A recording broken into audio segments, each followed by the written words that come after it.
You're listening to NT Paranormal After Dark. Nothing normal about it. What the what? People coming in on time for a change. I know. That's super odd. And we're not even talking about anything that interesting today. What? I think it's interesting. I think it's mildly interesting because, you know, half of the things that we put out are hoaxes as well. Emilio says, is it y'all or y'all? It's the first one. It's neither. It's you all. Yeah, Or hi guys. It's actually the first one, so it'd be Y apostrophe all. Because it's you all. Yeah, because the apostrophe takes the place of being able to know how to spell, which is a trait in Texas where we don't, know how to spell words, so we just replace it with punctuation. Also, because Texas. Emilio says nice new intro, and I agree. I like it as well. I enjoy it quite a bit. So today we're talking about the hoaxing, the fakers, the Hokey pokey. the douchebags that make fake things out there for us paranormal investigators to find, and then we find them, and then we think they're paranormal, and then they're like, ha ha, ha ha, I tricked you. 2 in the butthole, gotcha. I don't know. I think we've all fallen for some kind of hoax at some point. I mean, I know Sarah's very anti-alien. She's like, I didn't fall for it, because she didn't. But, at some point growing up, we've all got to be familiar with something we saw on TV or something that made the news, things like that. And kind of like just grew up with it thinking it's a thing, only for it to just like have the rug just totally pulled out from under you. And, we were kind of talking about a few episodes back, like urban legends, which is like small level. Well, I guess not small level. It's a big level hoax because it goes so far. But like we were talking about, like what are the motivations by starting like urban legends and rumors? And then, to me, a hoax is like a completely different level because you have to fabricate evidence or an event or something like that. So you have to take it like to the next level. You gotta have hardcore dedication to that. You're wanting to convince people of a thing that's not a thing. And like, I just want to know what the reasons are behind that. I mean, why would someone do such a thing? I mean, the most obvious one is money. Money. I mean, I think that drives a lot of it, and that's an easy one to take away from it and blame everything on. Oh, they were trying to get a book deal, or they were trying to get a movie made, or something like that. But there's a lot of them, like the really good ones, the ones that really get you, or that maybe have any, like the Patterson footage, like the Bigfoot video, things like that haven't been, that are probably hoaxes, but haven't been proven as hoaxes yet. They didn't make any money. All those people died poor. So, like, what was the motivation behind it? And, like, why on their deathbed did they not go, ha, you guys are all idiots? They, like, took it to the grave. See, we boiled it down to the 4 reasons. The quadrat. See, I wish it was 3 because then I could say the triad. Well, what do you call it? What do you call a foursome? The quad. I still think that money and egotism is the same. Money. I think they're related, but I think you can want something monetarily without the ego. Like I think you can be if you're desperate. Doing something like that for money, you have an ego. Well, maybe you think of it as it's the only way out. You're like, well, I'm chronically ill, I can't work, but I'm really smart. I'm really good at like manipulating people. So how can I put these skills to work and survive? It could be like it could be a survival trait. And that's why they perpetrate a hoax. But it just seems like a weird way to make money because to do a good hoax, you're going to have to... It's a lot of time and effort. It's a lot of time. It's a lot of effort. It's a lot of talent. And you're going to have to invest in it. Like, gotta go. Seems like you should have just started a business. Yeah, at that point. And if you're that smart... Ironically, one of the ones I want to bring up, it ends up turning into a business form, which they're my heroes. But money, egotism, narcissism / sociopathy, and I wanted to prove a point. Those all sound like a few of those sound technical. The other ones sound like you made them up. Ha ha. No, I mean you got the 4 basic, and most of them that we were looking over and discussing prior to this are going to fall somewhere in those 4 different categories. But I couldn't think of a 5th one, so it seems like it would just be those 4. Yeah, attention whores. I would think that just falls under narcissism. What are the mechanics of narcissism? Well, that would be egotism. Is egotism different than narcissism? Can be. It will explain it. I'm not an expert on this. Narcissism is like the pathological behavior of egotism. Like, I'm egotistic. I've always thought of myself as like a narcissist, like maybe not like a full-blown like clinical narcissist, but I have to put my ego in check. Well, then you might be more ego than narcissism, because narcissism is like a real disorder. Would you call that necessarily a bad? Like if somebody's aware of it and they work on it or whatever? I mean, would you consider it like an evil trait? Or I mean, like you might consider somebody with like anxiety or depression. You're like, well, it's not their fault. Where's the line between egotism and crap? I lost the word. Confidence. That's it. Egotism and confidence. Emilio says the best hoax ever was the original War of the Worlds broadcast, but the thing is it wasn't originally a hoax. You know what? My grandma talked about that once, listening to that. She said that a lot of the stuff we see now isn't like, it wasn't nearly as bad as we make it out to be. Yeah, it's one of the more recent like historical events that happened that we just completely get wrong. We're like, oh, there was mass panic in the streets. Well, no, there wasn't mass panic. There were some people that thought they were legit. Yeah, it was like 4 or 5 people. Like it wasn't a huge thing. And then like when you go back and look at it, they're like. But before every commercial break, they were like, "This is a fictional story." Yeah. Mm-hmm. People were just missing the. But I think when the news had picked it up and said that was happening, it helped with like the publicity of the whole thing, and they just didn't rebuke it too much. You get what I'm saying? Like they didn't set out with that kind of mentality in their head. Like that's not what they set out to do. They weren't trying to dupe anybody into thinking it was real. But when people did, they were just like, yeah, aliens. And Mina asked, so do y'all think that all the Conjuring story... We've been over and over this one. Talking about the Warrens. Yeah, the Conjuring, but we can't talk about that today. Yeah. I mean, we can touch on it. I don't want to like... Because I don't want to stomp on a grave. Lorraine like Warren what, just passed away. Yeah, and I'm sure there's a lot of people that are viewers, and they like us because we're factual and we call it out or whatever. But I'm sure there's a lot of them that are still fans of the Warren cases. And I like those movies. I like the movies. I like the stories. I like the cases. Do I think the Warrens were completely on the up and up? Absolutely not. Do I think they were? And we were talking about it a little bit earlier. Because I said, would they go into it trying to make a hoax, or then did they just not notice? Like, yeah, I think they put their blinders on for a lot of things. I think the problem with a lot of the Warrens cases was they weren't perpetrating. They didn't go in and say, "Hey, this is what we're going to do. Go get the strings, and we're going to make people float and things." They weren't engineering it. But they were going in and facilitating it. Like they weren't putting up any kind of argument. Where is a lot of the cases we'll go in, somebody will say they saw a specific thing, and we go and we try to debunk the specific thing. They'll say, "Oh, well, that's interesting. That means this." Yeah, I don't think they cared if Annabelle was really possessed or not. I think they cared that she was a cash cow. Oh, hell yeah. I mean, that whole family is... Yeah. Which we have a doll week live stream that we know is... BS, but we do it anyway, so we're no better. I don't know that it's BS, but we don't claim that we've got anything off of it. I don't know that the original story was BS. I suspect that it is BS. Mm-hmm. If a hoaxer truly believes what they say, and no, I don't think that makes it a hoax. I think that just makes them either a fanatic or an idiot. Yeah. A hoaxer is somebody that... A hoax would be you are... specifically perpetrating a falsity, and that's what we're talking about, is people that are specifically trying to deceive others. Now, if there's stuff happening in your house or whatever, and you're misunderstanding it, like the last residential that we did, we went in, there was stuff happening in their house. It wasn't paranormal, but they didn't know that. But they weren't telling. What I liked about them is they were really worried about it. They were really scared.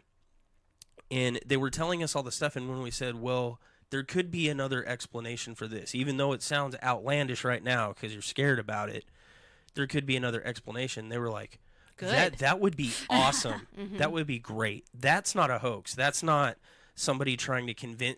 Oh, they were trying to convince us their house is haunted, but not in a a hokey way. Yeah. And not in a way where it's getting anything for them. Mm-hmm. Oh, yeah. Like they didn't. If you want to be anonymous, that would have to fall under the category of I'm doing it because I want to prove I'm super smart. I think it's a next level of manipulation too, because the best manipulations seem like you're not trying to. So I know in the past when I've tried to manipulate somebody, instead of being like, oh, hey, look at me, blah, blah, blah, blah, blah, making a big deal about it, it's like, I don't want to be noticed. Don't look at this thing. It's all low key. And of course, the first thing everybody wants to do is look at the thing. Mm-hmm.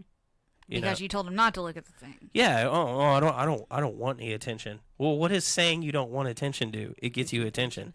So the best manipulators are going to be able to use that to their advantage. So I think the best hoaxes are by people that don't seem like they want the attention. Like serial killers, the best hoaxers are never going to get found. Mm-hmm.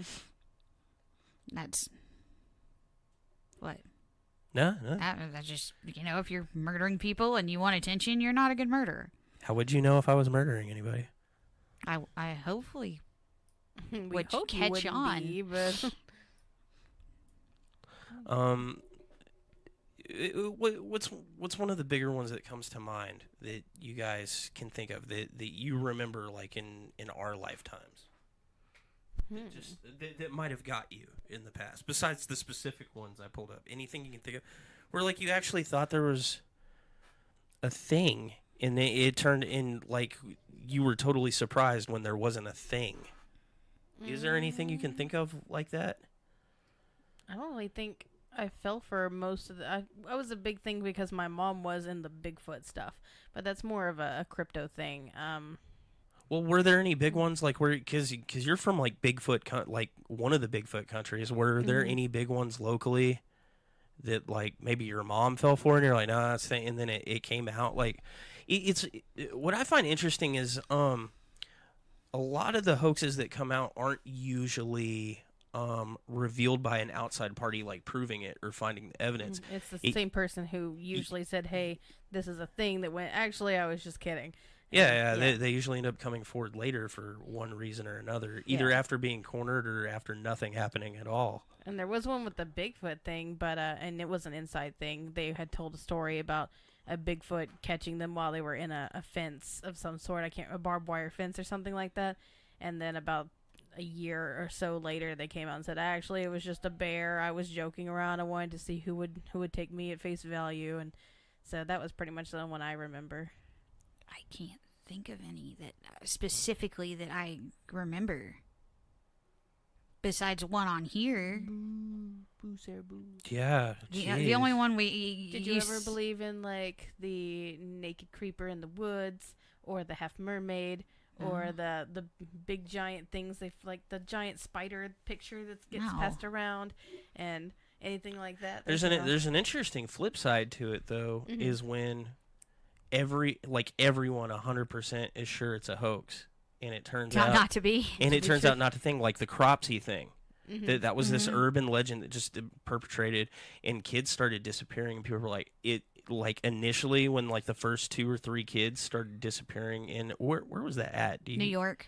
Was it New York State somewhere, I think? Yeah, and maybe I'm wrong. I don't know. Kids started disappearing. They're like, oh, they're just hiding in the woods or whatever. This is a Cropsey hoax, and it turns out there was somebody taking advantage of the legend and actually kidnapping kids. Yeah, he was living in the abandoned building or whatever, and it turned out that Cropsey was a thing. It turned out. I don't know. As a kid, I was kind of a liar. And I perpetrated a lot of hoaxes, like convincing all my neighbor friends that my neighbor lady was a witch.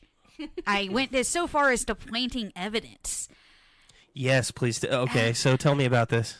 I need to know. There was an old lady that lived next door to me, and I'm sure she was sweet. And she had a dog, and one day the dog was gone. And I claimed she sacrificed the dog for black mass sort of thing. I don't know. I was 10.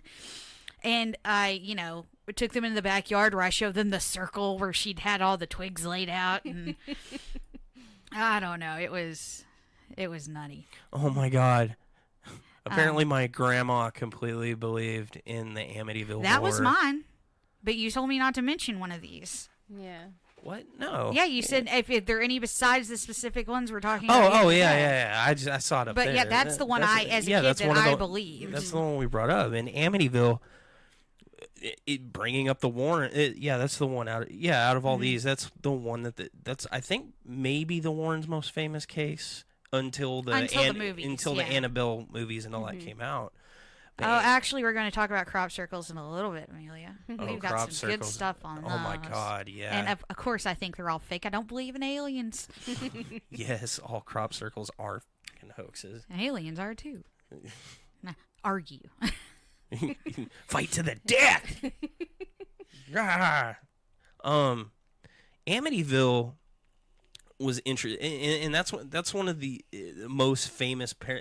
That's what sucks about it. It's one of the most famous and well-known paranormal cases in the U.S. And as a kid, I saw that movie, and I very much believed. Yeah, I thought it was a real thing, at least. Oh, it was marketed, and you were supposed to. It was marketed as a true story. That they believed it.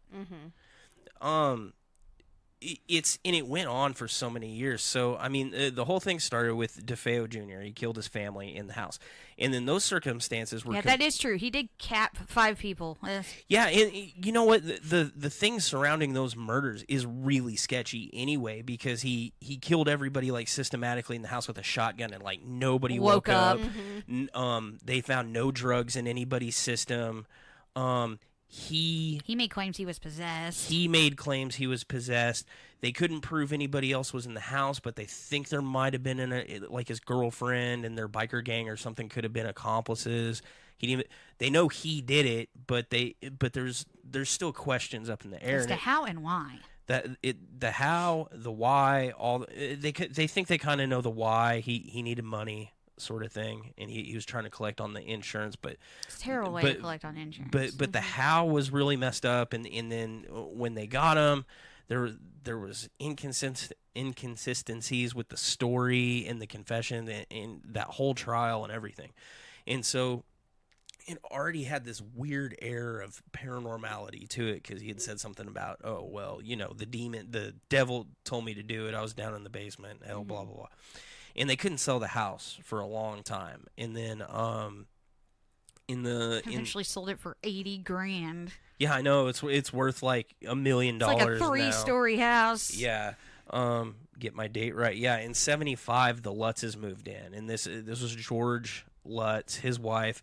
George was the stepdad. They had a few kids. 3 kids that lived there, and apparently just all hell broke loose. And it's like every paranormal trope you can think, which is funny because at the time this was like one of the first big haunted, you had some of the Bell Witch stuff, things like that, but nothing this like big, nothing in rural America sort of thing, and you had it was epic. It was epic, Ocean Avenue, but you had there was a secret dungeon down in the basement, the red room, the walls bled. Apparently they leaked a clear slimy fluid.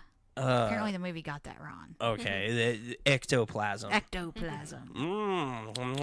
Keep your kids healthy with ectoplasm.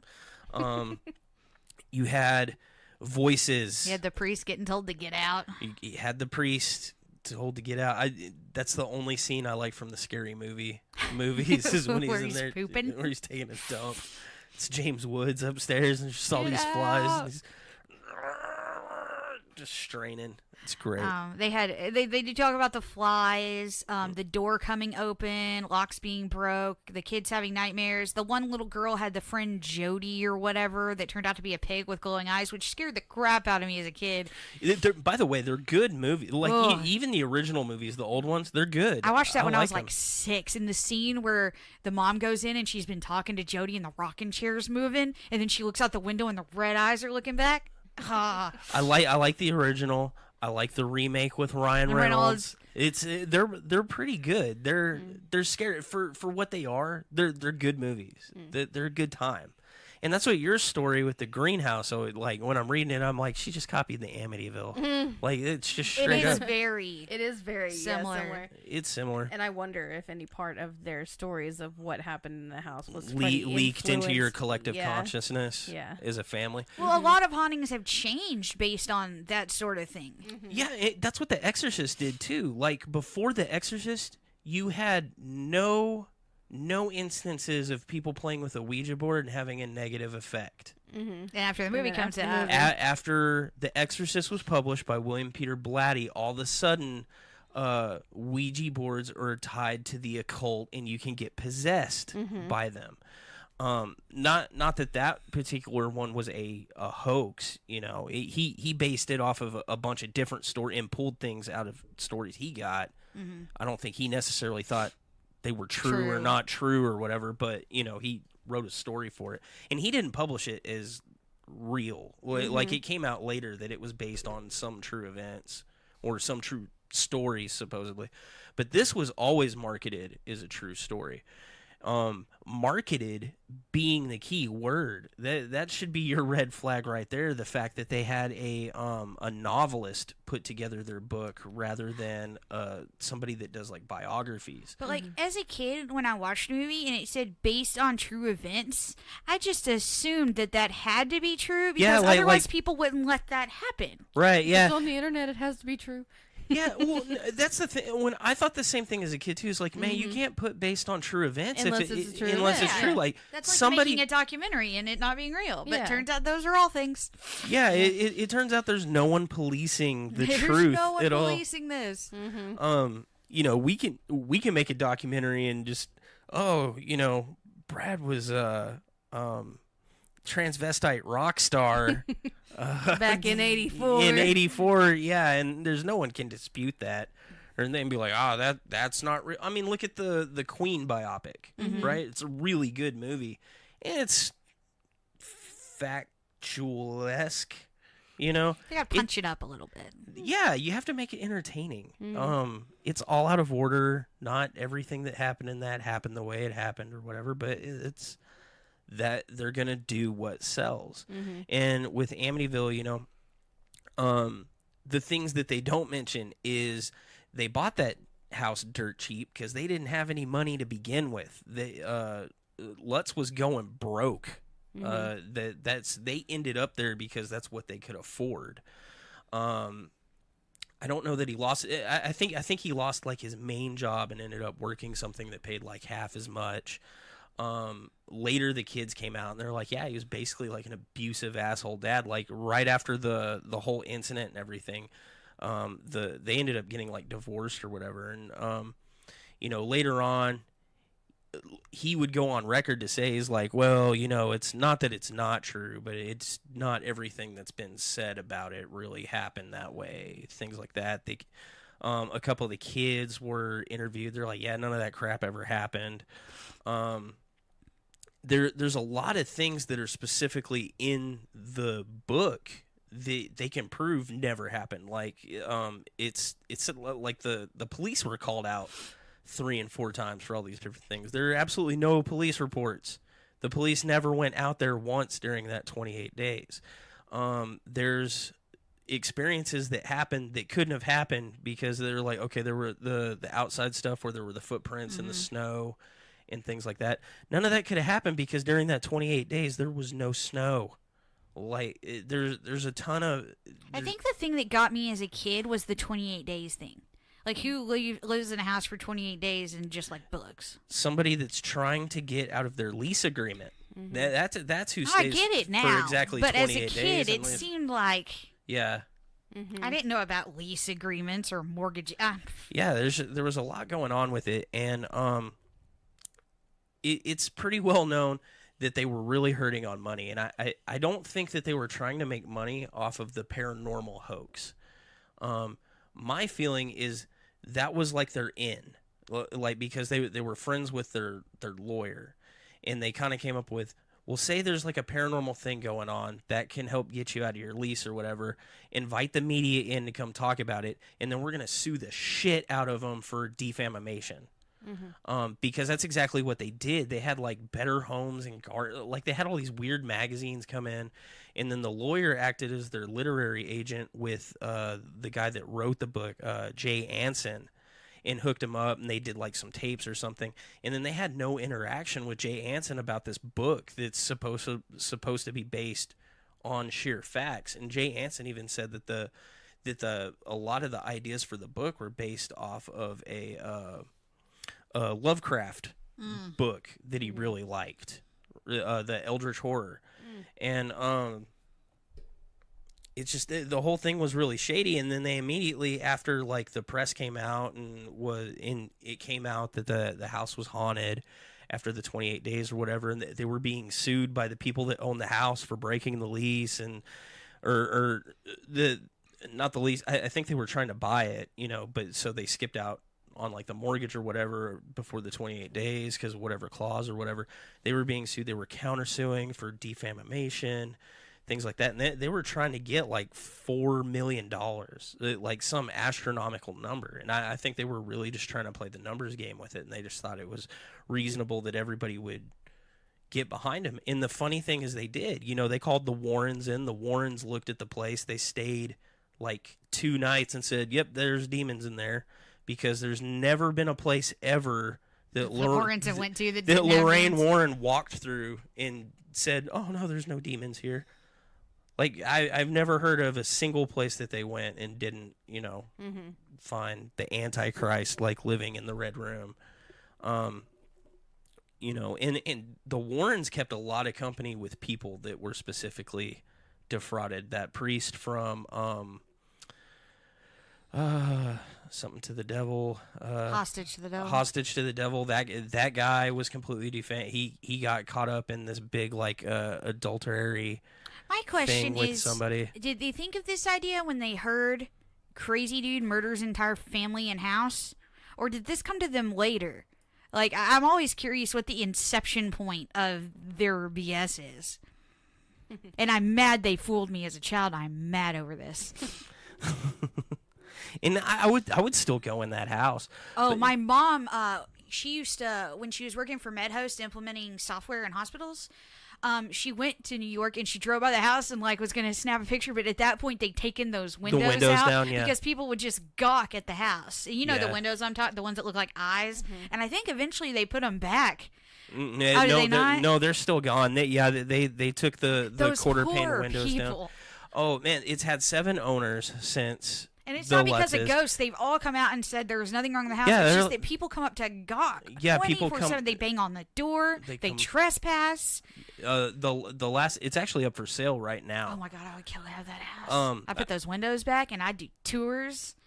Yeah. Ghost hunting. That's what always got me is like like the people that own the Lizzie Borden house, right? Yeah, they're museum. Smart. They're like, I'm not gonna live here. This is a bed and breakfast, and ghost hunters. And they do museum. They have a museum. Yeah, be smart about it. Like cash.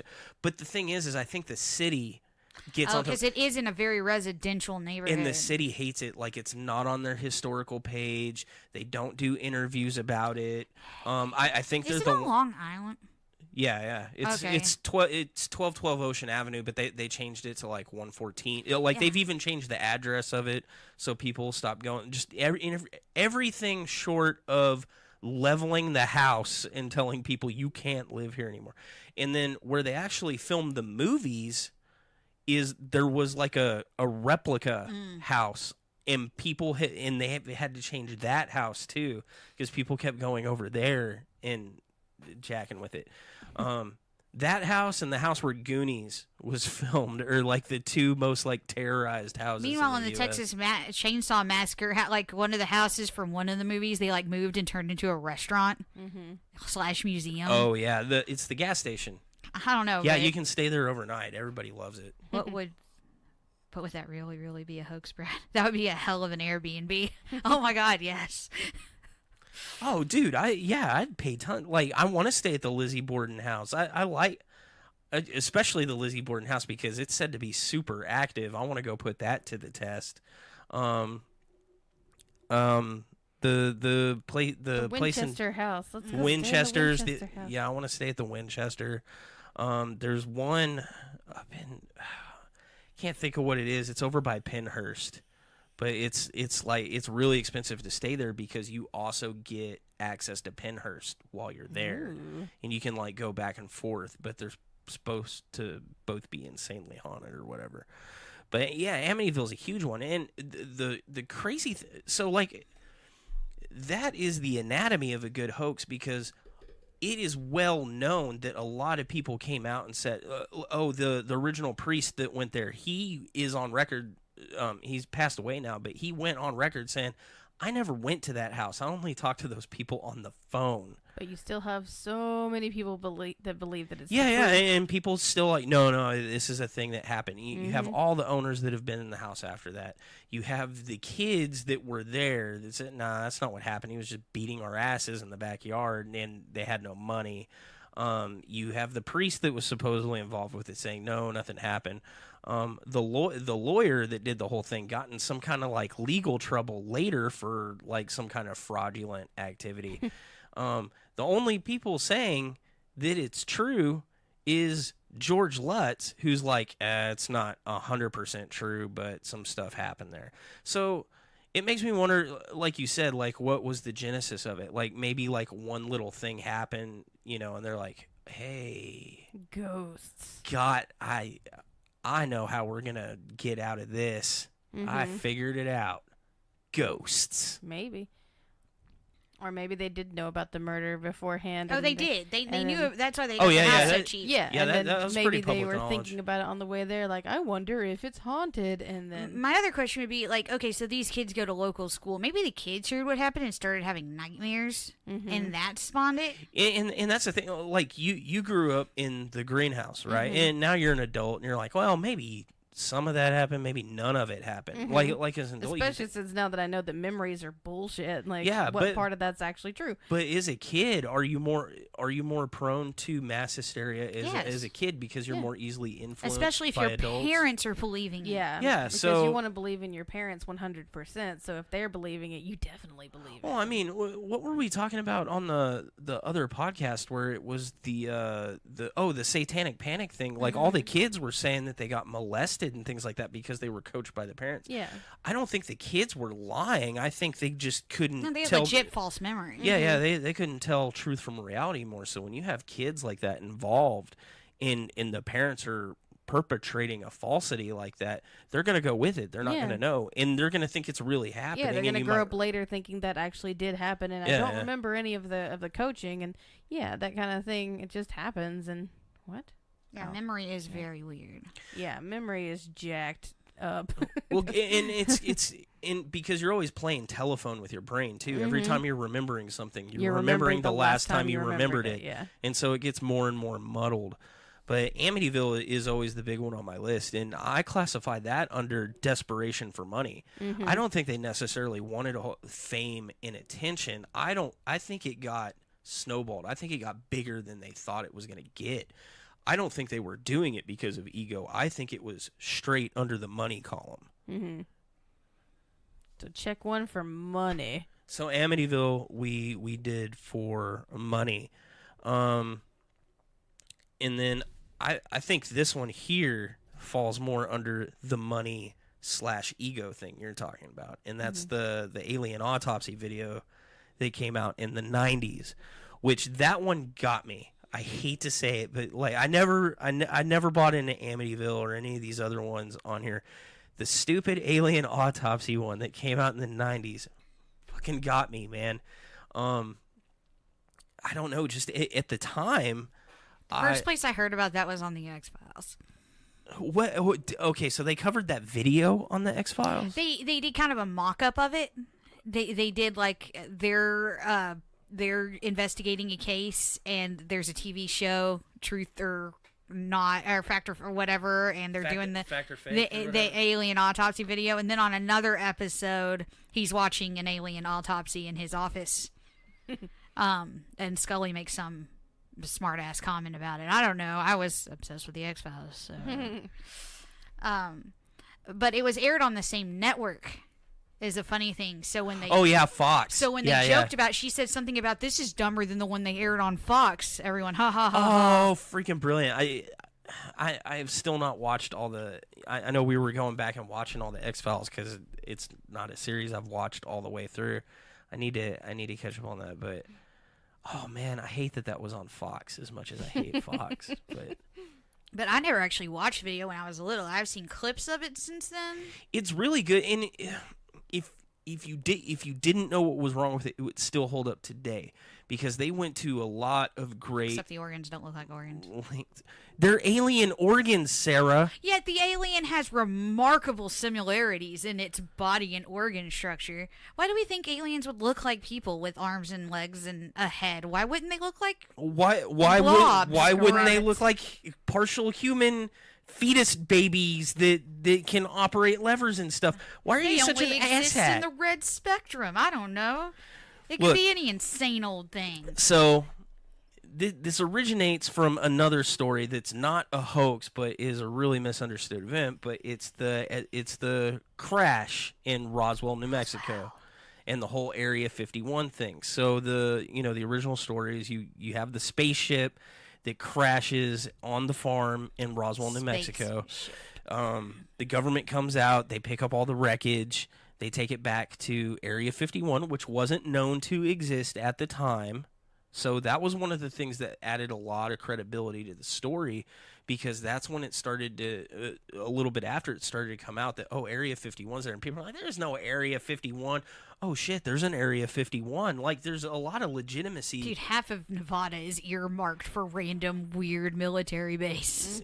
Yeah, but this is what perpetrates a really good hoax, because the original story has got many layers to it. It's really misunderstood because it was classified for such a long time. Like, so much of the file was redacted, and you had all these and you had witnesses that worked at the facility that said all this stuff happened.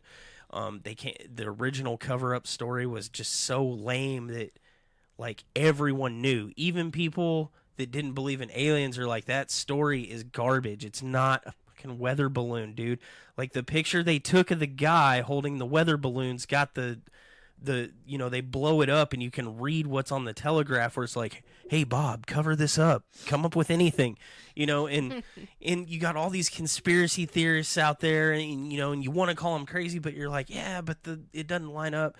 And then here it is, years and years and years later, the story comes out, and they're like, yeah, we were lying. It was actually this, like, experiment to make, like, spy equipment.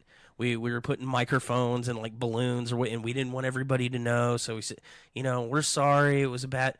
And the thing is the new story they've come out with in the past few years, the government did, where they've basically admitted that they were covering it up. That story doesn't fit either. Whatever it is they're trying to cover up, they're still, like, trying to cover it up. Do I think it's aliens? No. Do I think they were trying to cover up the fact that they were stealing some form of prototype technology from Russia or something at the time? Maybe. Or they could have been testing some other kind of equipment that wasn't necessarily ethical. There's another layer to it that's going on. I don't necessarily think it was aliens. But the alien autopsy video played off of that, because so many people want it to be aliens. And the people that made this hoax went to great lengths to do it. Like, they shot it on, like, 1950s film, like, aged from the 50s. Like, not, it's a reproduction, it's the same kind they use. It was filmed from the 50s that they shot it on. The equipment they shot it on. They went to great lengths to make the set, like, accurate to the time. 54, I think, is when the original event was supposed to happen. The effects on the dummy at the time, like, nobody knew how to do that. They brought in panels of, like, movie effects experts that couldn't quite figure out exactly how to do it. They brought in people that were historians to look at, like, okay, that clock that they have up in the corner. It was a long time before anybody had anything to say about that video, and the two major things that stuck out to anybody was, I think, like, the cord on the phone was wrong. I think it was one of the, like, squiggly cords, which didn't really come around till the 80s, apparently. It was supposed to be like a string cord instead of the squiggly cord. And something about some of the instruments they were using. But I mean, they even had doctors, like, looking at it, like, how they were doing the autopsy, and they were doing the autopsy like they were doing the The Y incision and the yeah, they were doing the correct like incisions. They were weighing stuff properly. Like they had a lot of experts look at this thing, and they were like, I don't know, like it could be a hoax, but it could be freaking real, dude. This looks nuts. Like it was crazy, and it had like a lot of new like that's where it won people over. I think it's where it won me over because it had a lot of new concepts. Because we'd all seen the pictures of like the gray aliens or whatever, and then they go in and they like peel off the eye, and there's like a regular eyeball underneath. Like nobody had come up with that concept before. Like, oh, this is like a protective lens, and it had like mouths and in the way they functioned and stuff like that. It was really convincing at the time, and it really didn't get debunked until the guy was completely cornered. I can't. I'll think of his name. Why didn't it show his full name? His name's Santilli something. Anyway, the guy that did it, like they finally backed him into a corner, and he's like, yeah, it's we had to shoot it, but here's the deal: there was an original film that I saw, but it was so badly damaged that we had to reshoot the whole thing. And I spliced like 3 frames of the original footage into the footage that we aired on Fox for zillions of dollars. And you don't know which footage it is because it's so good. That's a likely story. I don't know. But, dude, I remember sitting up and watching. I remember my parents, like, renting it from Blockbuster. Jonathan Frakes is on there. Jonathan Frakes would never lie to you. That's Will Riker. I don't know who you're talking about. It's number 1 from Star Trek. It's the main dude from Gargoyles. It's Jonathan Frakes. Jonathan Frakes would never lie to you about sci-fi. Do you know what he's talking about? Yes. Oh. Glad you do. Yeah. It's the second in command of the Starship Enterprise. Nerd. I hate you. But it the was ego along with the money thing. That one was definitely marketing because that was in conjunction with like a TV studio. That was in conjunction for money, things like that. But I think the ego is in there too because like you will never know how we did it and how amazing we are. And the reason I kind of get that off of it is because even after they've made it's years later, they made the money off of it. No one's going to Blockbuster and renting the alien autopsy videos. You know, you can watch it for free on YouTube now. There's no more money to be made on it. There's no more Blockbuster either. If it was me, I would be like, yeah, I got your money. That might fall under legit narcissism. Yeah, and he still wants to stand by it. Like, even though they're like, oh, we found this mountain of evidence, we found all these sources. Hey, he's doubling down. People that said they shot it with you, and he's like, oh, we did shoot something, but there was an original video. Aliens.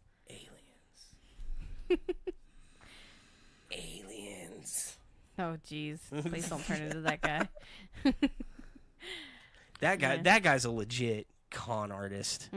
I love the show Ancient Aliens, but when they get Giorgio or whatever, although I love that picture of him standing next to Mulder. That's great. No, like people are like, oh, he's people think he's an archaeologist.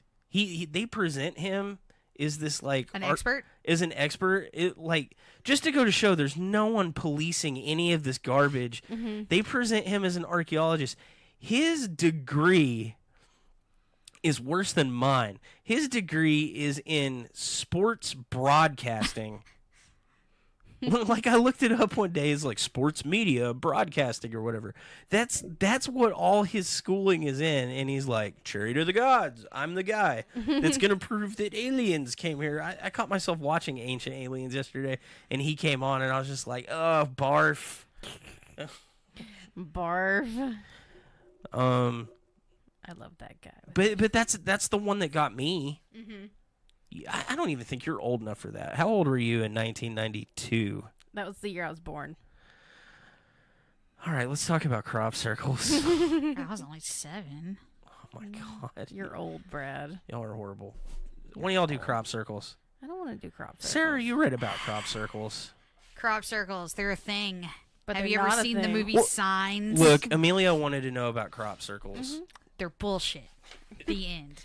Okay, so people start finding circles in their crops. So it starts earlier than the it starts 1965 ish, somewhere in there. The first crop circles start appearing In the 1960s. in the Australia 1960s. and Canada. Yeah, and there's like one or two, and then all of a sudden there's this huge boom in the UK. I don't know why nobody thought, oh, wow, aliens, they all just seem to be in the UK now. Not like one or two guys might be behind this. But what's so great about it is like all these experts that get like with every hoax, there's always this like team of experts that says there's no way that anybody could possibly get one over on me. And then it turns out somebody got one over on you, dude. Well, some dude in the 40s said that he'd been making crop circles. It's the with same ropes. guys. They did it well like into their 80s. No, this is a different dude. Okay. This guy is David Wood. The two that were famous for it are Doug Bauer and Dave Chorley. Yeah. And that was in 91 they came out. But they started, I think, in 78. Making these crop circles, and people thought it was real. I mean, a lot of people thought it was real. And the thing was, the two main guys that did it that you brought up, they were going out like every week, just destroying people's crops, these poor farmers, and just doing these like real elaborate And they're patterns. cool, like they're No, beautiful they're badass. creations. Like these guys are actually really good artists. Like at the end of the day, hoax or not, man, these guys got some freaking talent. Like because they're making these really cool geometrical shapes, and you have scientists coming out and they're saying, well. No human could have done this. No human could have done this because. Meanwhile, there's a guy in the back with a board and a rope and a baseball. Yeah, because they're going out and they're measuring these things and they're like, oh, the diameter is perfectly 666 inches all the way around. And so what he did is tie a string to his hat, so he could do the formations. That's what I think is so beautiful about it because they're out there. You got all these people out there with like GPS and lasers and all that, and they can't replicate it in the way. And all you need is some rednecks. In the way that the stalks are bent at perfectly 90 degrees. They're like, it has to be some kind of machinery doing this at night, and it has to be high temperatures, and there's no way humans can do this.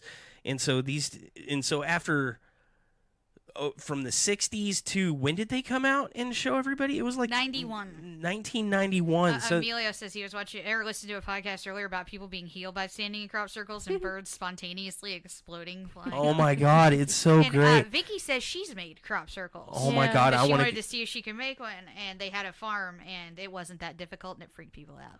I want to go make crop circles now because I people. don't want to have to pay the farmer back. Because when I went and spoke at the Noetic Science Group, they were like, "Hey, can you come back and talk about crop circles?" And I was like, "No, because that's not a thing."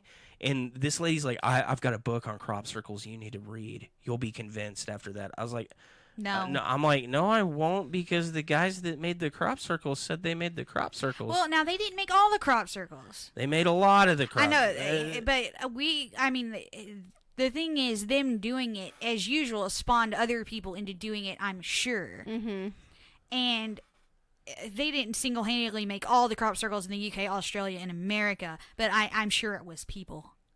Another guess is weather phenomenon, such as the I don't think it's any of the other things on that list where the Willy Willy or Dust Devil.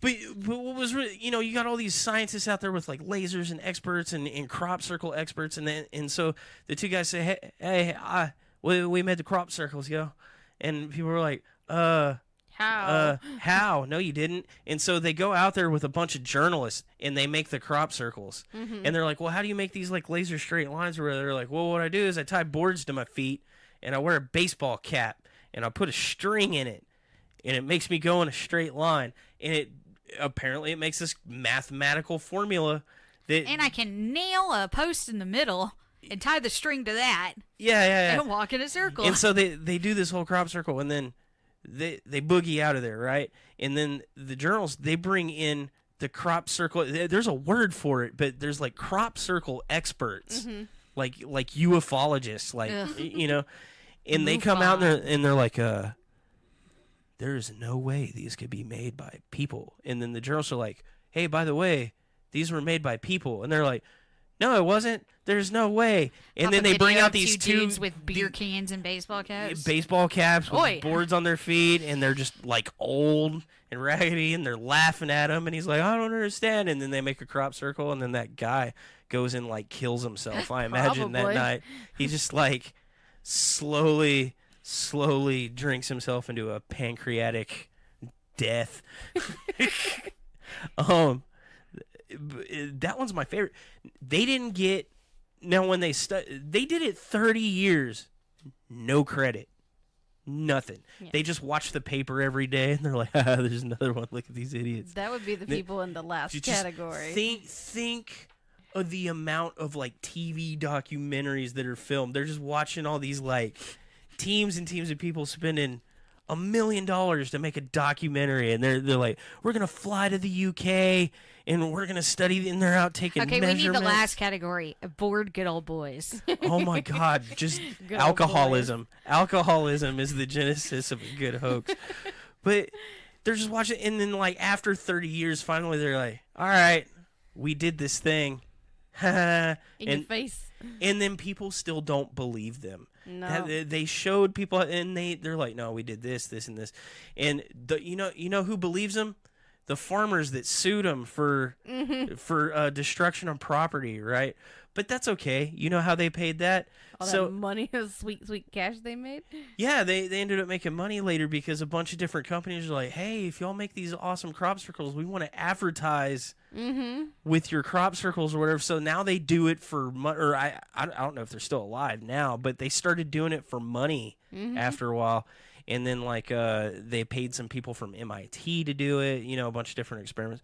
But there are people that still think aliens are making crop circles, and they stand by there's no way humans could make it. Humans can absolutely do this easily with string and plywood. They even and mentioned a that beer cap. in signs.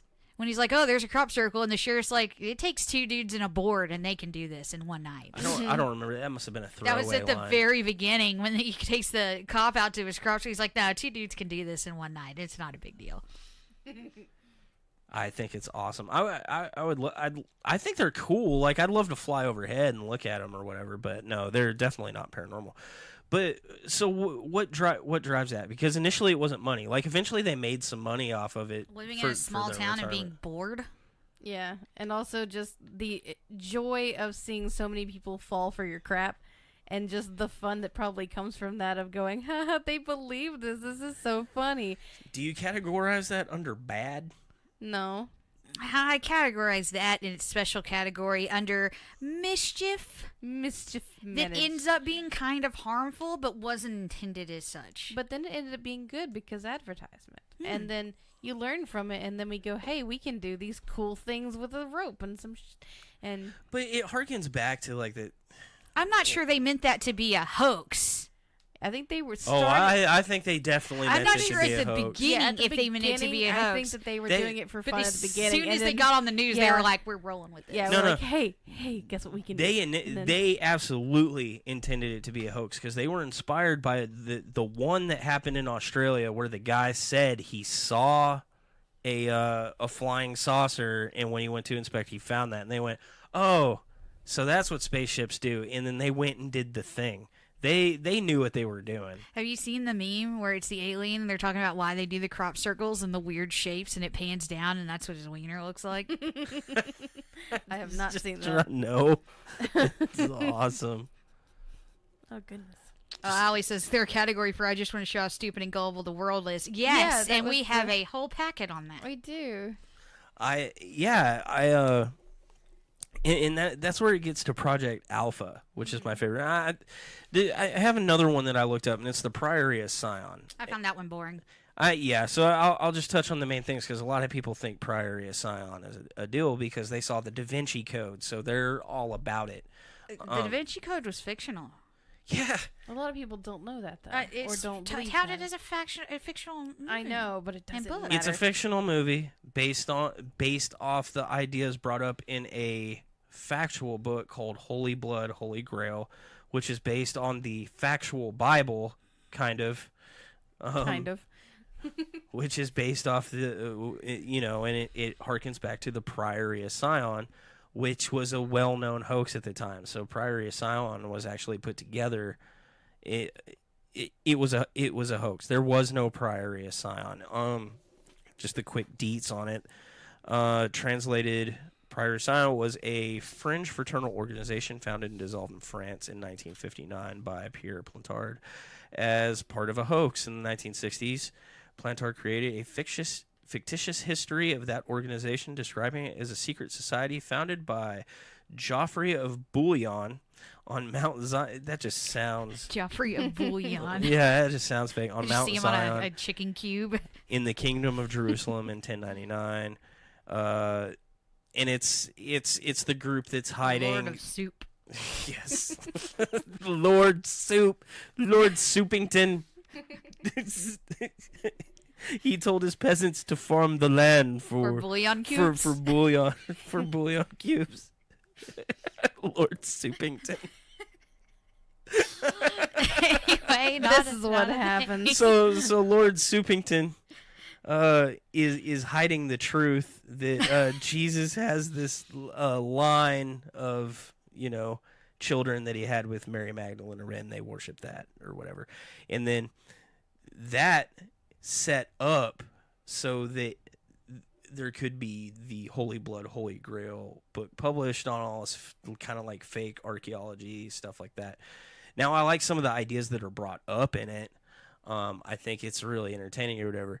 But the basis of Holy Blood, Holy Grail is based off of a hoax fraternity that never existed or whatever.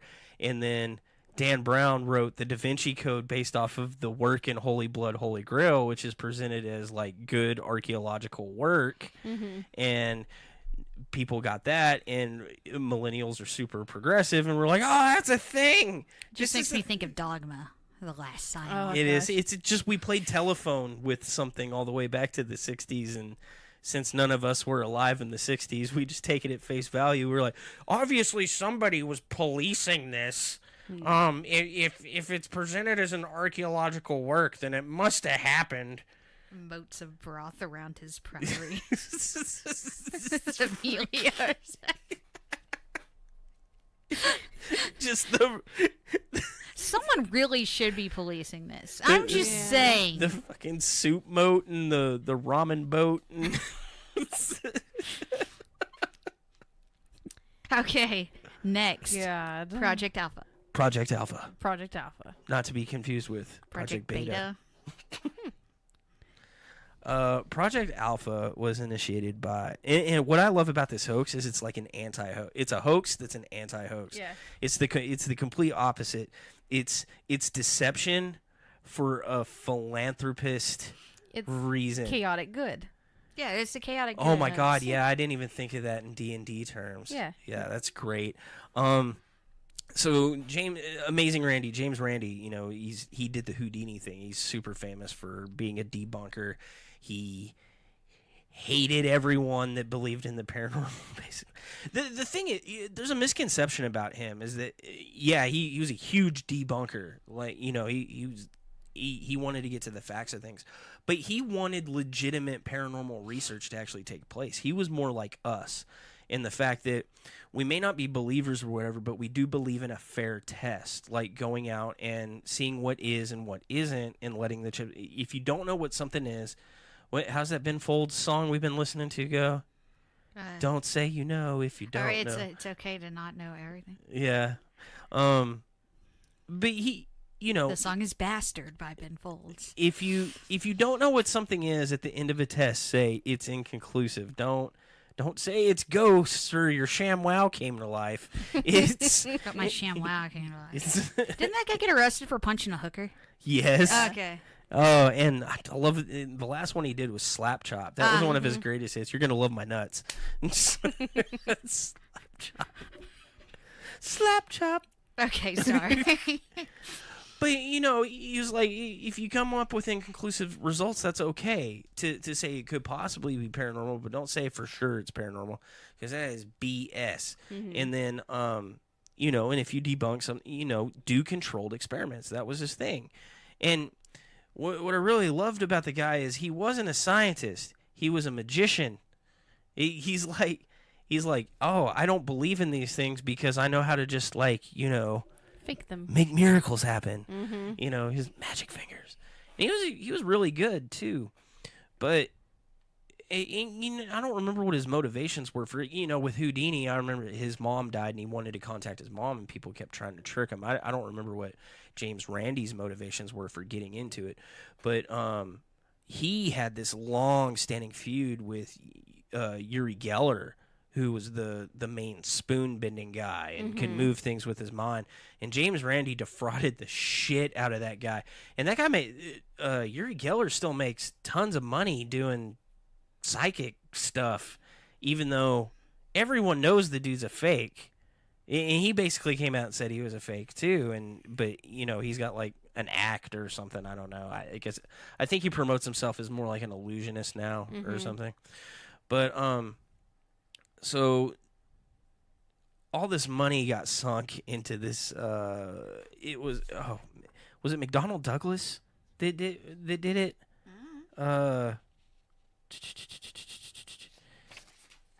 Yeah, James S. McDonald, right, which is the board chairman of McDonnell Douglas, sinks $500,000 into creating this Institute for Psi Studies, right? He wants to replicate the stuff that happened with what's the government one that happened? MK Ultra? Yeah, MK Ultra, stuff like that, on a more ethical scale, or these people get to volunteer, things like that. Instead of feeding inmates LSD. But yeah, he funds all this money into this like parapsychology lab because he's really interested in it, right? Like if I had disposable money, I might sink $500,000 into it. Right? I would do it different than the way he did it. But he hires these supposed experts or whatever to set up experiments and stuff and further psi research, right? $500,000 is a lot for 1970 whatever. And so the lab consults with James Randi about like how they should do these tests and stuff, and he sends them like these letters about these really this is how you do the experiments. They need to be really controlled. Like with the spoon benders, don't put a bunch of spoons on the table, because he knows how to fake it, right? And he tells them, this is how you beat the people that are going to fake it. You have to have controls. You have to do things this way. Don't give them options. Because apparently one of the big things with psychics, telekinetics, things like that, is like if you ask them to do one thing and you've set up the conditions so that like it can't happen unless they're actually able to do the thing, what they'll do is they're like, oh, I can't do that, but I can do this thing over here. Do this thing over here, and then distraction, it's first rule of being a magician, is distract them. And so they'll call it a success because they're not paying attention to what the actual experiment is. So he sets like all these conditions for him. And the first thing that the lead scientist for the group does is goes, yeah, screw that guy. I don't like him because he hates psychics. In Randy, he's like, hey, I'll be like an objective observer.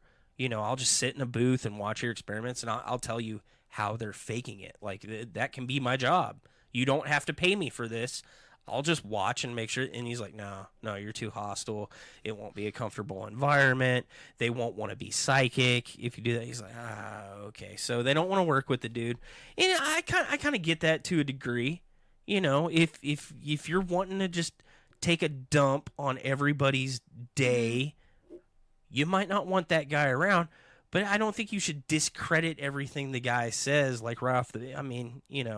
Anyway, so they throw all that out the window, and they get all these a-holes in here doing this study, and they whittle down from like 70 people down to like 4 or 5 people that have like psychic abilities.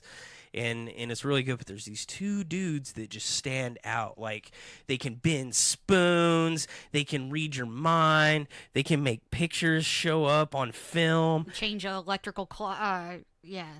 One of them. Yeah. They can short out a circuit in a certain spot just by holding the fuse in their hand or something like that. They can move something that's inside a globe. Yeah. And so they can do all this stuff that's on the surface sounds like really, really, really good. And they get all through this, and and in the psychic institute for psychic people is like, these are the real deal. Hogwarts. Yeah, we're gonna have a press conference, and they're gonna tell you about their psychic abilities. And James Randi, you can be there, and you're gonna have egg on your face.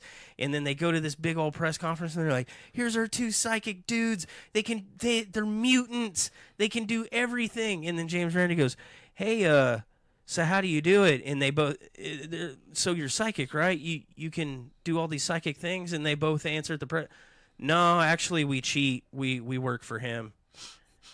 So these two dudes for like 12 years were plants in this study. They worked for James Randi. They were like understudy magicians, just being told, like, they were just raping the rules of all these experiments. And, you know, they would go in, they were supposed to be filmed like moving something, so they would purposely fail the first time. So that, because they were allowed to watch the video, so they could watch the video and see like what could be seen in the video, so that they could refine the sleight of hand, you know. And they would go in, they'd do spoon bending and stuff like that. And like 12 years this thing went on. They were like reporting, and Randi had given the Amazing Randi had given them the object. If you're ever directly asked, "Hey, are you faking this?" you have to answer yes. In the 12 years that they were in the study, nobody once ever asked them if they were faking it, because they didn't want to know. Going back to the X-Files, it's like that intro, "I want to believe." Yeah, McDonnell Douglas is a major manufacturer of your airplanes, and he believes in psychic power. That's how the planes fly. That he was trying to create, better planes that run on psychic energy. The pilots aren't actually flying anything except Who's their minds. flying this plane? You are. What? It's the collective belief that the plane will fly that keeps the plane in the air. If even one person doesn't clap their damn hands, a fairy dies, and so does the plane. I believe. But no, it was just really good. And like, so many people were mad. They're like, "You've set back psychic research 100 years." He's like, "But they weren't doing legitimate psychic research. They weren't doing their job." He tried to get them to do their job, and if they had done it like he said it. Yeah. If they would have just said, "Hey, are you faking?" you could have bypassed an entire 12 years. $500,000 could have been saved, He didn't do it for money. I'm sure there's a lot of ego involved in it, but he was trying to make a point, and that's damn well made it. That's a new category, and he had a lot of people like us that said, "Oh no, this needed to be done. This is great because this is ridiculous."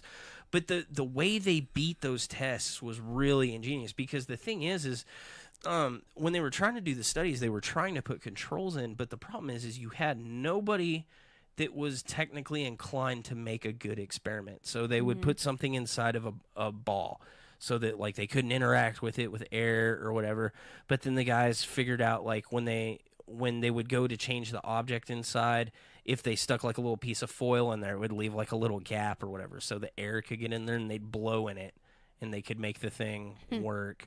Or they could even though they were told just put one spoon on the table and permanently mark it. Yeah, they put a bunch. They would put a bunch out, and instead of permanently marking a tag. They'd have a little tag, which the people were allowed to remove, because they'd be like, "Oh, the tag's in the way. I can't do a spoon bend if there's paper on it." There's always some kind of thing, and they would always push the boundaries of the experiments. Like, it'd be like, "You're not supposed to touch anything on the table, but you need to move it. What if I move this over?" They'd be like, "Oh, can I move this a little bit over to the left or whatever?" And they'd be like, "Yeah, do whatever you got to do." Yeah, that's what controls are for, you people. Right? Yeah, and you're dealing in absolutes when you're dealing in scientific experiments, and that's the only way you bust hoaxes like that. And so, in this case, this is actually considered a hoax because you had two guys in there for 12, and that was the other mode of thinking. They're like, no one would just be this much of an asshole for 12 years. Oh yeah, they would. They didn't have the internet then, so they didn't know. Oh my God, yeah. So Amazing Randi is like one of the original trolls for like chaotic paranormal- good troll. chaotic good troll for like Paranormal Society. Mm-hmm. I really like that. Like it goes so in depth. Like if you guys are interested in this story, like there's so much to it. But just look up Project Alpha. It's really awesome. Because like it got out of hand too. Because the two guys, they weren't just being psychic in that experiment. Like it was so well known that like they were getting gigs on like USA Today, and like people were trying to do documentaries with them. And there's this one famous like director that was trying to shoot for him or whatever, and he's like, bend stuff, but he was using the stuff that Randy had given him, that James Randy had given him, and so they couldn't do it because the controls were in place. And then when the director's like, well, you know, that's okay. Let's turn off the cameras, blah, blah, blah. Let's just talk casually or whatever. And then all of a sudden they could just bend everything in the room. They bent the microphone. They bent the spoons. And he's just like, damn you, James Randy. Because of your nonsense, I wasn't able to catch this legitimate paranormal phenomenon. And that's when the two guys were like, hey, we don't want to do this anymore. Because we're like wrecking people's lives. They're spending money on these documentaries. You know, they're like, we've got to come forward. And he's like, chaotic good. yeah. And he's like, okay, let's do the thing. And I like how he wants to go up on stage to be the one that's like, bada boom. I loved it the way they did that is he let the other people hold this press conference. Like, we're going to announce the world, the second coming of Jesus. And he's like, hey, he's with me. And you know, that guy's up there thinking he's going to get a fucking Nobel Prize. Instead, he gets laughed out of the building. That's a bad day. Oh my God, you know that guy hung himself. Like Every one of these stories is It's them just someone killing hanging themselves. every one of these stories ends with somebody just I hanging think Mr. themselves. Lutz died of lung cancer. I don't think he hung himself. No. Or was yeah. that the other one? Was that the wife? I don't know. They're both dead now. They're both dead. But it has been a long time. It's old days. I don't know. So I don't know. What's your favorite hoax out of all those? My favorite one is the Project I'm Alpha gonna have to one. go with that one because it's the only one that's. But the one that got me was the alien autopsy. Amityville was the one that got me. Yeah, same. I really like the Project Alpha thing. The Amityville thing did convince me as a child because of the based on a true story thing. So do you guys really think it was okay? Yes. Morally the Project Alpha thing? Yes. Because he was interfering. Like It's not morally okay for them to tout something as a theory when it's really just a hypothesis. okay, they didn't I wanted to properly. feel better about what we do sometimes because there's a lot of groups out there. calling everybody on their shit. Well, okay, you know, Emilio brought it up earlier. So the Warehouse 9 thing, right? There were some people in there that were like throwing coins and stuff, and I never even paid attention to because I was like, oh, somebody's throwing coin. Like it never occurred to me That the people in the group are believing that it's ghosts. Yeah, like and I wish I had been more diligent of it because I'd have been like, hey, don't pay attention. Speaking of, I'm wearing my hangman shirt.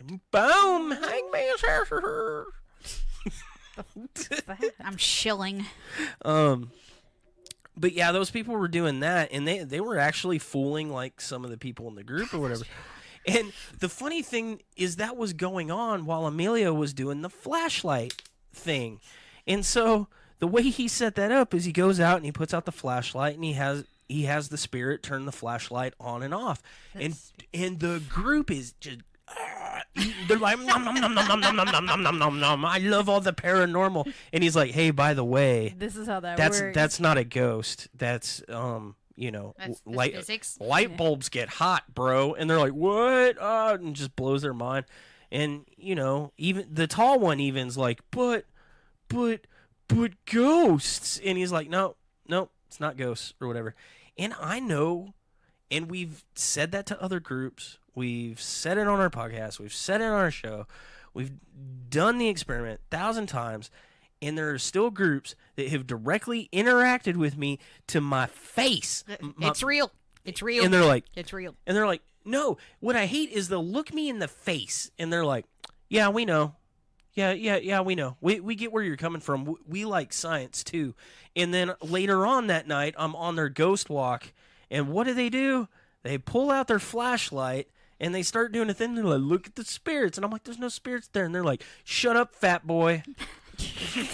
You don't understand science, fat boy. And they're like, you just don't believe. And I'm like, where were you 45 minutes ago when we were having a conversation about how that experiment is stupid?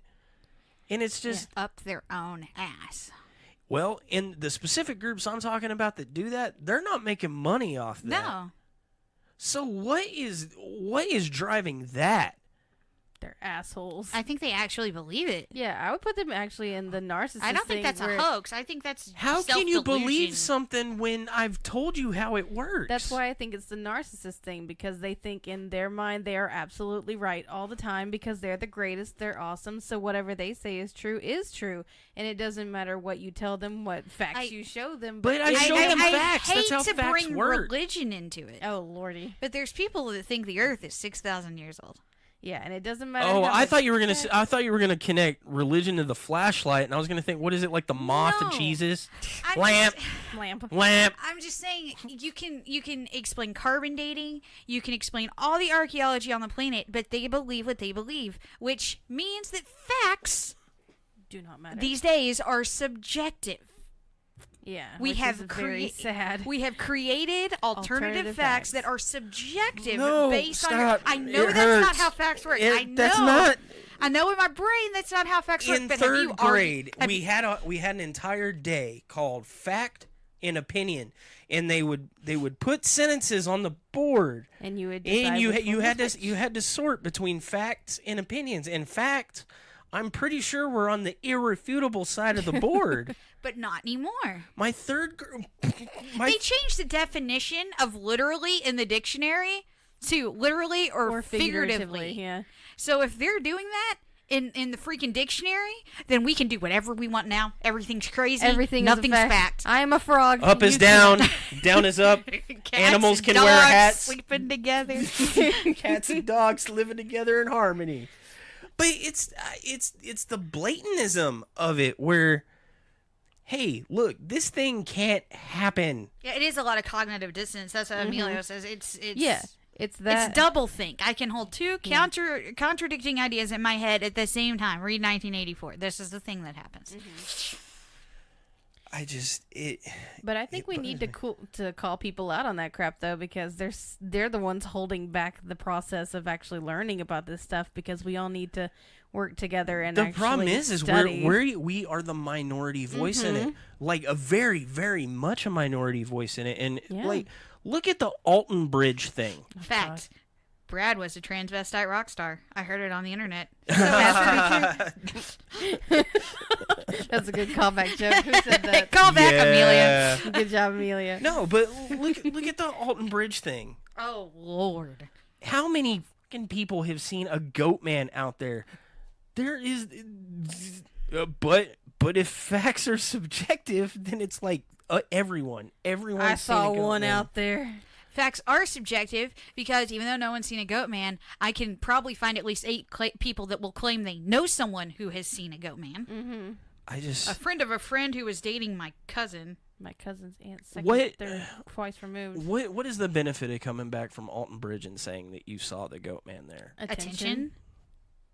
What's the benefit of attention? So what kind of mindset do you have that you crave that kind of attention? I don't know, Brad. As opposed to Tad of like good attention. narcissism, a tad of So okay, we low self-esteem also. we were talking a little bit about like what the definition of narcissism versus like egotism and stuff like that. So like explain, because I really have to don't actually look it up. I really honestly don't grasp it. Because I would say one's pathological and one is confidence gone too far.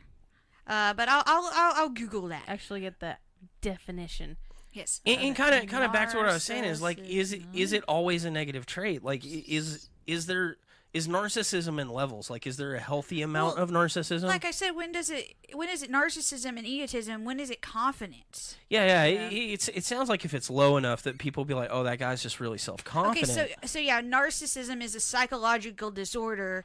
Egotism is like.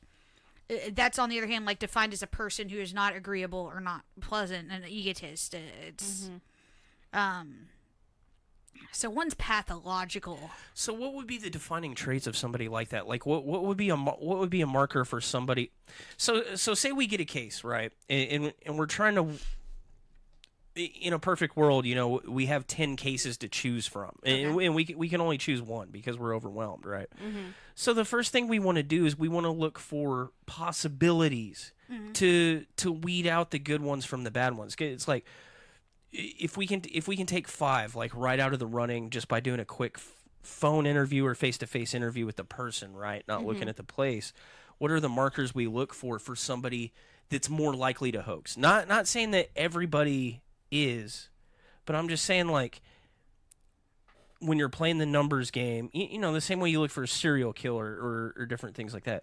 What are you looking for when you're trying to identify a narcissist, an egotist, or somebody that we think would be likely to be lying about activity in the house to get us in the house and actually fool us into thinking something's going on? So traits of narcissism would be like always bringing the conversation around yourself, always being the victim. Everything's about you.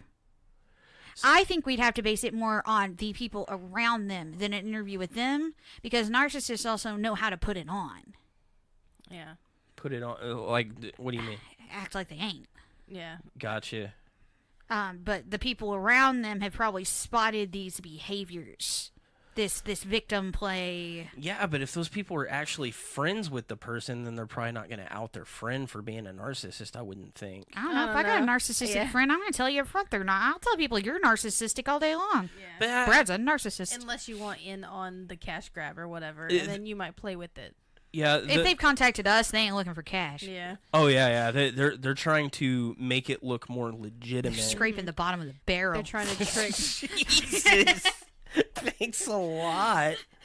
Anybody calling us is probably just trying to trick because they know that we say we're the science group, we're the one that likes the facts. We're Yeah. They would be trying to fool us. And Yeah, then go, if you call another group, you can kind of trick them into having an experience by saying, like, "Oh, do you feel that?" But since we don't base any of our stuff off feelings, if somebody's trying to trick us, they're gonna plant they're gonna plant like physical things or do something like fake evidence, something. Yeah. They're gonna come up with a video to show us and then tell us to debunk that, and then we won't have a way to do it because we can't reproduce what they did because they did a thing. But the victim card is really good because I've noticed when people tell us the stories, there's two major types of stories we get. There's this thing going on, we're curious about it. It's not necessarily like the most horrible thing in the world. We want you to look at it. We don't want a lot of attention to it. And then or we don't like it and we want to get rid of it, but we don't like fear for our lives. And then there's the ones we get. There's this one I'm dealing with online right now where it's all this horrible stuff is happening. It's all because of this thing, and it's ruining my life. And you kind of get it, and it's just kind of got this weird air to it. And it's like, well, how can something be that bad to the point that like you're not seeking any other kind of help? That's the other one. Nothing is my fault. Right. Yeah. This is all that thing's fault. Well, okay, and maybe it's not in the initial story, but when I start saying, "Have you checked it?" Like, when they get defensive about... I was going to say if they get defensive about you trying to offer alternatives to what it right, could be. yeah, because one of the first things I always ask is, like, have you tried any sleep stuff? Because that's usually a common one, because the one I'm dealing with... Sleep paralysis. It's 90% of the time, it's sleep paralysis. Sleep paralysis, mood swing, do you have depression? Have you considered that anybody could be screwing with you, like in your family? Like the one I'm dealing with, like it kind of sounds like her husband beating her to me. But asking innocuous questions, they're defensive about their story as opposed to saying, "Oh, that's a good point. I haven't it's heard like that, or yeah, I checked it and it's not that. It's just, I shouldn't have to check that. I know I'm not nuts. I didn't say you were crazy. I never once said you were crazy. You were initially kind of weary about the one we did a month and a half ago. But when you got into asking them questions, they went, "Okay, we'll try that," or "We have tried this." That's what opened me up to it, because they were willing to do the alternative things first. And that clued me in is that they're really actually trying to look for a solution, and they're okay with me ruling out the other stuff before, and lo and Turns behold, out they were victims of a hoax. yeah, their own accidental. It wasn't a hoax. It was just. I'm talking about the other person that came and did a ghost hunt. Oh yeah. Shit, I didn't even think of that. Yeah, that person totally took advantage of them. Why did that guy do that? Why did Robbie Rush? That guy's a sociopath. Yeah, what's that dude's freaking problem? I actually think he's a true believer. So, yeah, so he's not doing it for money. I think he actually believes. I think he falls into the do what? I think he's crazy. I think he's a fanatic. Yeah. I think that he falls into the same group as the Warrens, where he's not making a hoax, he's facilitating a hoax. Or just letting what's already there just fester and get worse, which we saw firsthand that can have an impact on people's lives, like very negatively. They were going to sell their house.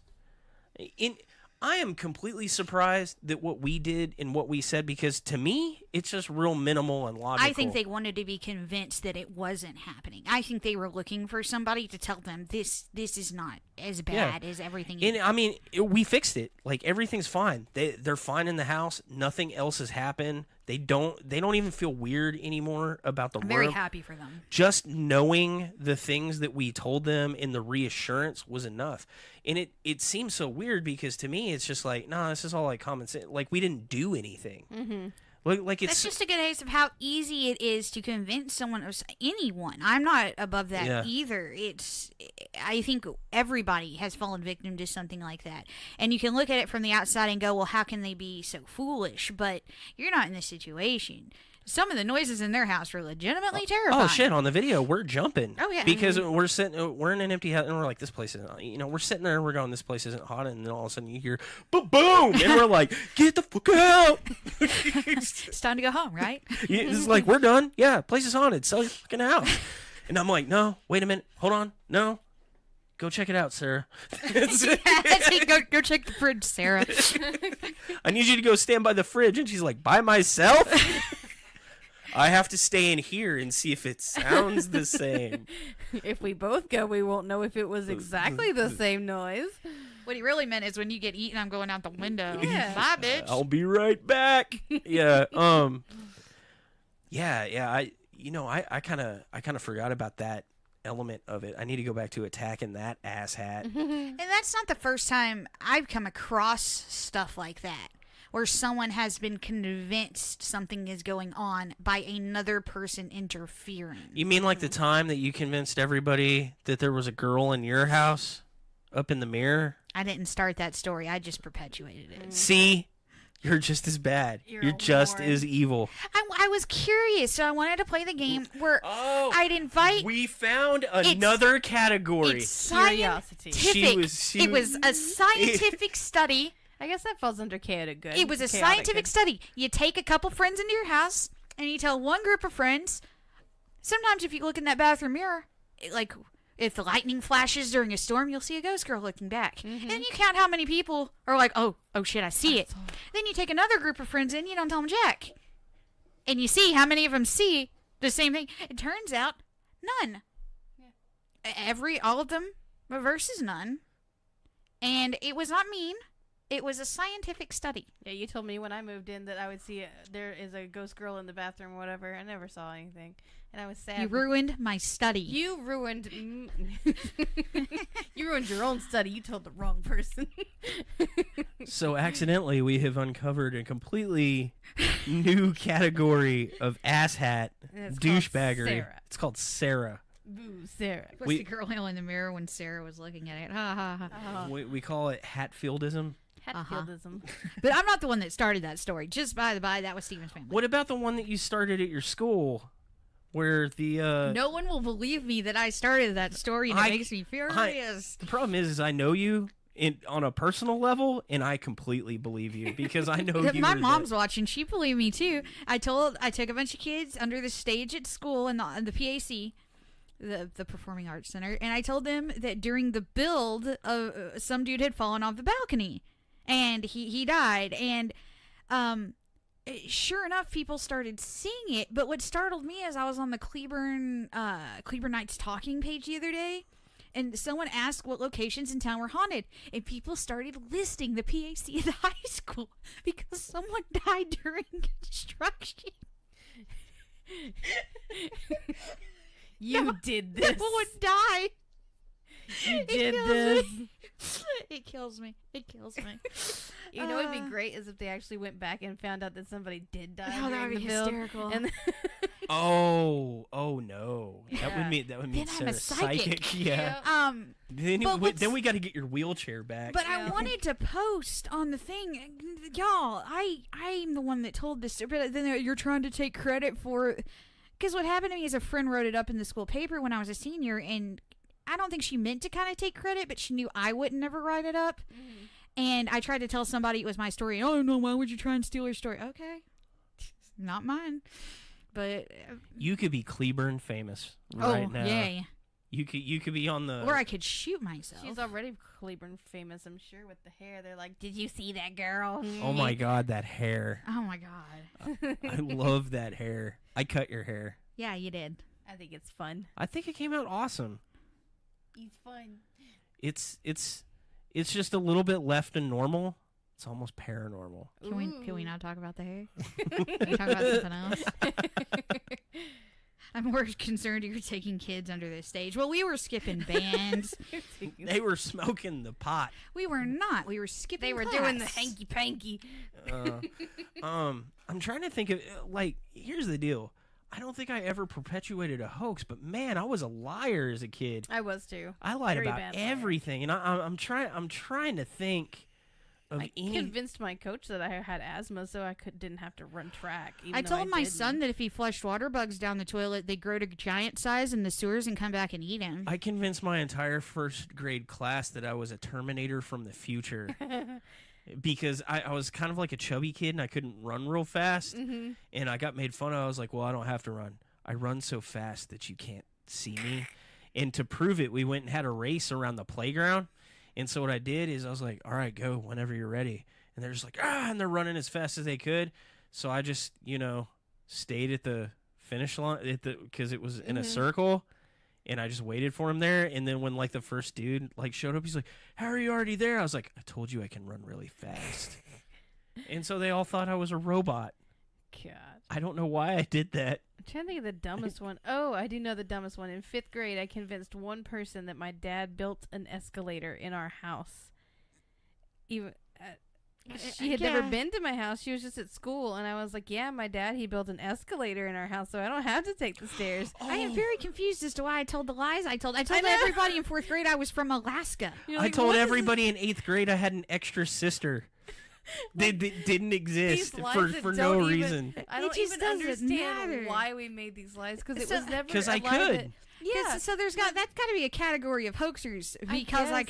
could. Because I could. Because it's not like we really got anything from it. There was no point to it. It was just, by the way, my dad built it. Yeah, it's. Because all that what's the happened is point? I went home and felt horrible about it. And I was like, Yeah. I either have to keep this up now or Yeah, I was like, I can never invite that friend over because obviously I don't have an escalator. it's like, well, I guess I have to keep this up now. Yeah. Like it got to the point where I got called into the counselor's office. They're like, hey, you only have one sister. You know that, right? And I'm like, I know. I don't know what you're talking about. I got I called- didn't say that to any of those kids. What are you talking I had about? to see the counselor for 2 years straight for some of the BS stories I told. I had to get a big sister friend from the high school. Oh my God, I got in so much trouble. I was just in trouble. What kind of lie was that bad? I remember the big thing in middle school when Mortal Kombat 2 came out. Like, it wasn't just me, but like me and my circle of friends were lying about fatalities that weren't in the game. We're like, yeah, there's this one fatality only I know how to do where You gotta input Scorpion this like certain- pulls your head out of your ass, and everybody's like, oh my god. Julie says you were always creative. Yeah, that's what we're Yeah. going to call it, Yeah. creativity instead of pathological lying. Yeah, instead of had to go see a psychologist for like 5 years post high school to repair the damage I had caused. To yourself. I I got banned from playing with the neighbor kids because of my witch story. Oh my! I wasn't allowed over at any of their houses. Oh God. And my dad was like, I don't understand why they ban you. I don't know what happened. Like, I told a lot of lies. I wonder how many Like, people. you're lucky somebody didn't get fucking killed. Like that woman. That woman got burned at the stake. It's all your fault. But I And wonder. I feel bad because she was so nice. I just wonder how many people might have actually started a hoax and then felt bad about it right away, but they're like, I can't tell them it was a no lie. one can ever And- know. Yeah, I bet there's a good number of those where somebody started something as like an innocent joke or whatever, And then it And just then- built. but it became like so ingrained in like somebody's like they were really excited about it, right? Mm-hmm. And you're like, oh, that thing, and you see, you're like, oh man, if I tell them now, it's just they're gonna ruin. they're gonna go feel home and bad. kill themselves in the bathtub. And I don't want to be that person. Yeah, Yeah, so you it- just let it go. Yeah, you would rather be a liar than the person that's responsible for, that guy's suicide. Yeah. Why does everything go to suicide with you? Look, it's been a dark month. It's dark. But yeah, I wonder how many of them started it as a joke and it just kind of built up from there, and then they see it now and go, oh God, I didn't mean it. Well, it's like me at the time, like, looking back on it, it's like, what the fuck? like, think- they're so stupid and they're funny now, Yeah. but it's... I think most of my story because I like to tell stories.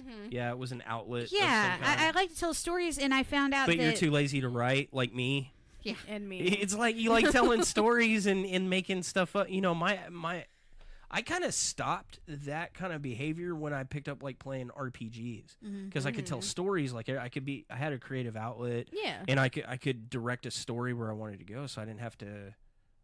Yeah, it helped when I started entertain writing myself or and playing whatever. games. Yeah. So, yeah. Writing's a good outlet for me, but God, writing is like such a chore because you have to do it. Yeah, if it could just appear on the page as it is in my mind, that'd be great.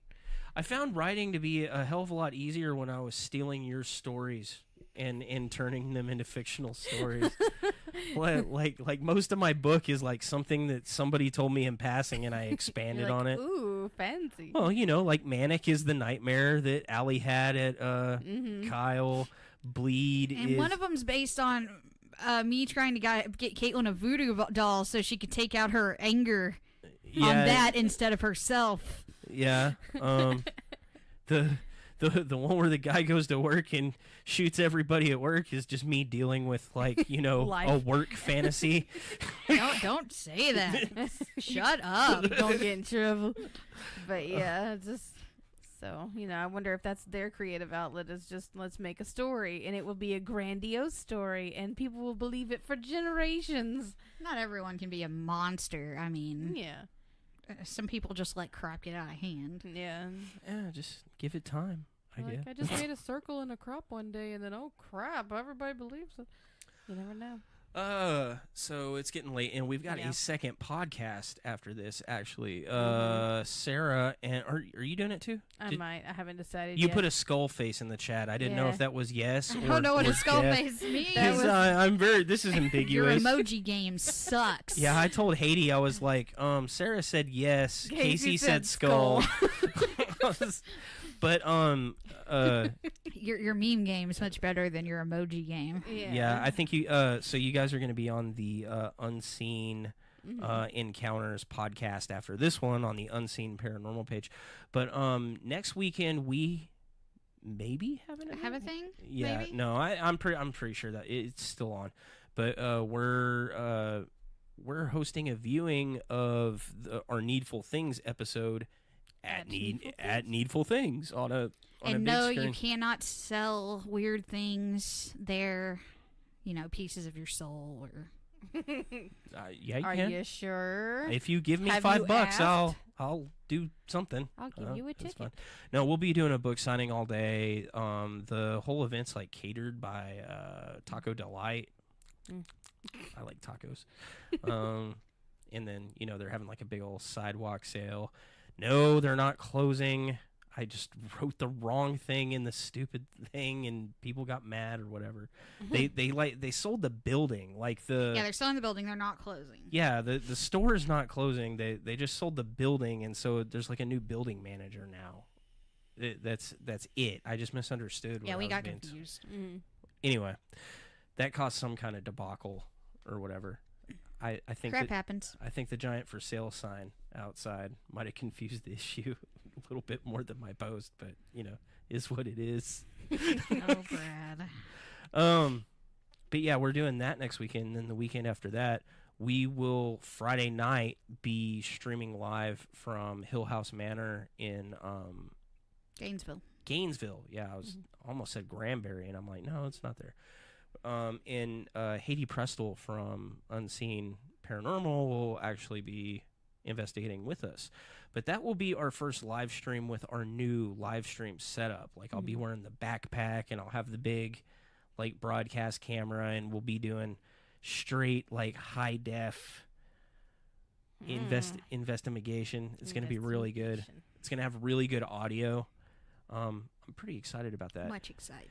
And I am currently really far into editing our Yoakum. I'm excited to see that. Yeah, I'm about halfway through I don't know, that. going through that evidence is pretty freaking mind-numbing. Welcome to my planet. Well, it's not like going through the evidence at Kyle where I'm like, I'm going to find something. I'm going through this evidence like there's nothing here. This is so dumb. Wow, you really know how to hype up a video. There was good stuff. I had to write down like 30 things, so. There's good stuff at Yoakum. Like, there's a really amazing EVP that you guys got in the OR that I really, really, really had to dig into the audio to, like, dig it out because it's in such a low frequency. The decibels on it are good, but it's in such a low frequency, I have to resample it up. And then it's like... Because I heard a couple EVPs when I was going through the evidence, but I'm like, I can't understand any of this. Yeah, it was a weird investigation, and there's some stuff in there that, like, we didn't notice at the time that I'm noticing after, and then a lot of the stuff that we noticed at the time was really nothing. It's also a really cool building. I just like old creepy buildings, but my plans is hopefully fingers crossed I actually get done doing the editing on the entire episode this weekend. Get it past the draft, get it finalized, get it through post and everything, and we actually have a new episode up by next weekend in Amazon. And then we'll be doing the live stream event next weekend from Hill House in Gainesville. And then after that, I'm going to be editing some other episodes and working on stuff, but I'm really anxious to go back to Warehouse 9 and start doing our follow-up stuff there, because we've only done the one investigation so far. That place is sweet. And then we did the public investigations right after that, which what was really cool is stuff happened on the public investigations that, it could have been like a million things, like they weren't controlled experiments, but it's interesting. But some cool stuff happened.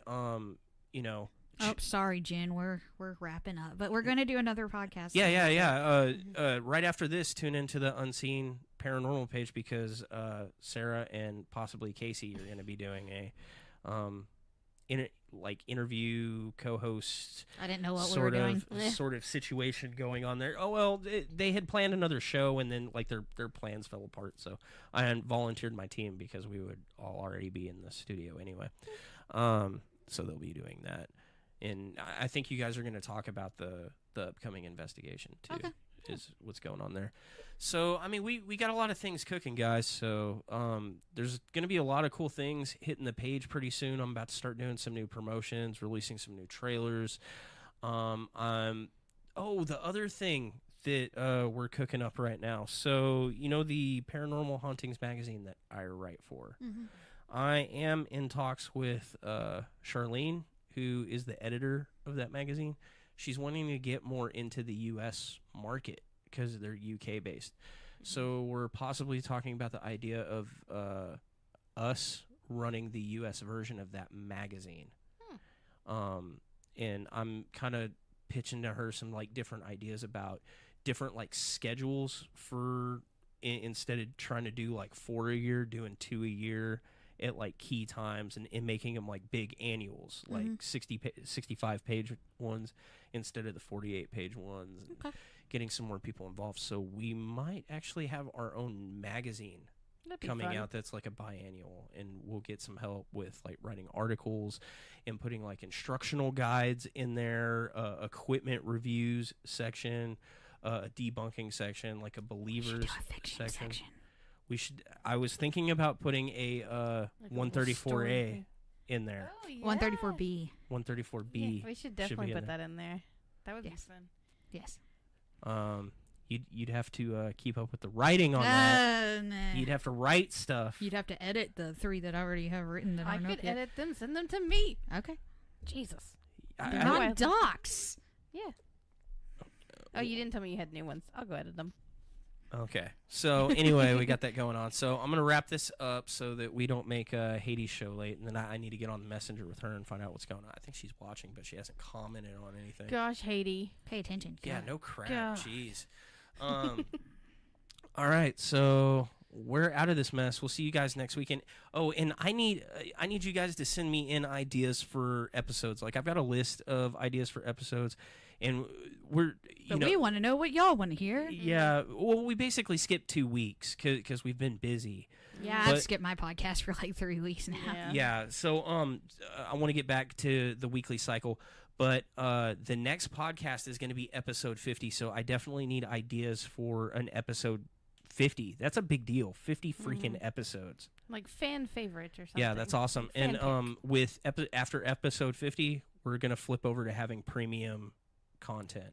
That like where we can have paid subscribers to the podcast and they get like extra episodes, extra content, stuff like that. So I want to know what the big 50 should be about, what we should cover. I think a good idea would be your original idea for the redubbed pilot, Okay. which is This is stupid. why what we do is stupid.